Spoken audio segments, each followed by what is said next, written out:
ভর্তা কিংবা বাটা খাওয়াতে কিন্তু বাঙালির জুড়ি মেলা ভার। সকল বাঙালিরাই কিন্তু এই ভর্তা কিংবা বাটা ভীষণই পছন্দ করে। তাই আজকে আবারও হাজির হয়ে গেলাম দারুণ একটা ভর্তার রেসিপি নিয়ে। নমস্কার বন্ধুরা, মায়ের রান্না অ্যান্ড ব্লগ চ্যানেলে আপনাদের সকলকে জানাই অনেক স্বাগত। আজ আমি হাজির হয়ে গেছি সয়াবিন ভর্তার রেসিপি নিয়ে। ভর্তা তো অনেক রকমই খেয়েছেন, তবে এইভাবে সয়াবিন দিয়ে ভর্তা বানিয়ে খেয়ে দেখুন, দারুণ লাগবে। এই রেসিপিটা জানতে সম্পূর্ণ ভিডিও দেখতে হবে। তো চলুন ঝটপট শুরু করি। তার আগে যারা এখনও চ্যানেলটাকে সাবস্ক্রাইব করেননি তারা অবশ্যই চ্যানেলটাকে সাবস্ক্রাইব করে পাশে থাকা বেল আইকনটা ক্লিক করে রাখবেন। তো এখানে প্রথমে দেখতে পাচ্ছেন আমি এখানে 2 প্যাকেট মতো সয়াবিন নিয়েছি। সয়াবিনটাকে এরপরে আমি একটা বাটির মধ্যে জল দিয়ে কিন্তু সামান্য একটু লবণ দিয়ে ভালো করে সেদ্ধ করে নেব। সয়াবিনটা ভালো করে সেদ্ধ করে নিলে কিন্তু অনেকটাই পরিমাণ নরম হয়ে যায়, আর সয়াবিনটার ভেতরে বেশ ভালো মতো জল ঢুকে যায়, তাহলেই কিন্তু নরম হয়ে যাবে। তো দেখুন বন্ধুরা, আমি প্রায় 10 থেকে 15 মিনিট মতো সেদ্ধ করে নিয়েছি। দেখে বুঝতেই পাচ্ছেন সয়াবিনটা কতটা পরিমাণ ফুলে গেছে। সয়াবিনটা কিন্তু বেশ নরম হয়ে গেছে। এরপর আমি নামিয়ে ঠান্ডা করে নিচ্ছি। তো দেখুন বন্ধুরা, সরাসরি একটা মিক্সিং জার নিয়ে নিয়েছি। মিক্সিং জারের মধ্যে কিন্তু সয়াবিনগুলো নামিয়ে আমি ঠান্ডা করে নিয়েছি। এরপরে কিন্তু ভালো করে জল চিপড়ে চিপড়ে আমি মিক্সিং জারটার মধ্যে দিয়ে দিচ্ছি। বেশ অনেকটা পরিমাণেই কিন্তু জল থাকে সয়াবিনের মধ্যে, সেই সয়াবিনের জলটা কিন্তু একেবারে ঝরিয়ে নিতে হবে। এরপরে দিয়ে দিলাম পরিমাণ মতো কাঁচা লঙ্কা আর রসুন। আপনারা যতটা পরিমাণ ঝাল খাবেন ততটা পরিমাণ কাঁচা লঙ্কা দিয়ে নেবেন। এরপরে ভালো করে ব্লেন্ড করে নিয়েছি। আর হ্যাঁ, এখানে আর একটা কথা বলে রাখি, যদি ব্লেন্ড করতে অসুবিধা হয় তাহলে কিন্তু সামান্য একটুখানি জল দিয়ে আপনারা ব্লেন্ড করে নেবেন।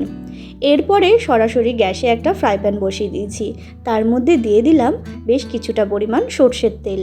তেলটা গরম হয়ে গেলে এখানে দিয়ে দিতে হবে শুকনো লঙ্কা ফোড়নের জন্য। ফোড়নটা একটু ভাজা হয়ে গেলে এখানে দিয়ে দিতে হবে পরিমাণ মতো লবণ। আর দিয়েছি মিডিয়াম সাইজের একটা পেঁয়াজ কুচি। পেঁয়াজটাকে বেশ লাল করে কিন্তু ভেজে নিয়েছি, আপনারা দেখে অবশ্যই বুঝতে পাচ্ছেন। এরপরে আমি দিয়ে দিচ্ছি সয়াবিনের যে পেস্টটা তৈরি করেছিলাম, মানে কাঁচা লঙ্কা আর রসুনের সাথে, সেটাই দিয়ে দিলাম। এরপরে কিন্তু একটুখানি নাড়াচাড়া করে নিতে হবে। তো দেখুন বন্ধুরা, আমি প্রায় 2 থেকে 3 মিনিট নাড়াচাড়া করে নিয়েছি। এরপর দিয়ে দিচ্ছি আমি হলুদ গুঁড়ো পরিমাণ মতো, আর দিয়ে দিলাম লবণ। যেহেতু আমি সেদ্ধ করার সময় লবণ দিয়েছিলাম আর ভাজার সময়ও কিন্তু লবণ দিয়েছিলাম, তাই পরিমাণ মতো দিয়ে দেবেন লবণটা টেস্ট করে। আর দিয়ে দিলাম কাশ্মীরি লঙ্কার গুঁড়ো। কাশ্মীরি লঙ্কার গুঁড়োটা দিলে কিন্তু এর কালারটা ভালো আসে। এরপর ভালো করে নাড়াচাড়া করে সয়াবিনের যে এক্সট্রা জলটা আছে সেটা কিন্তু একেবারে শুকিয়ে ফেলতে হবে। তো দেখুন বন্ধুরা, সয়াবিনের যে এক্সট্রা জলটা আছে সেটা কিন্তু একেবারে শুকিয়ে ফেলেছি। কালারটা কিন্তু বেশ এসছে। এরপরে দিয়ে দিলাম সামান্য পরিমাণ চিনি। চিনিটা চাইলে আপনারা স্কিপ করতে পারেন, তবে আমি এখানে নুন আর ঝালটা ব্যালেন্সে থাকার জন্য দিলাম।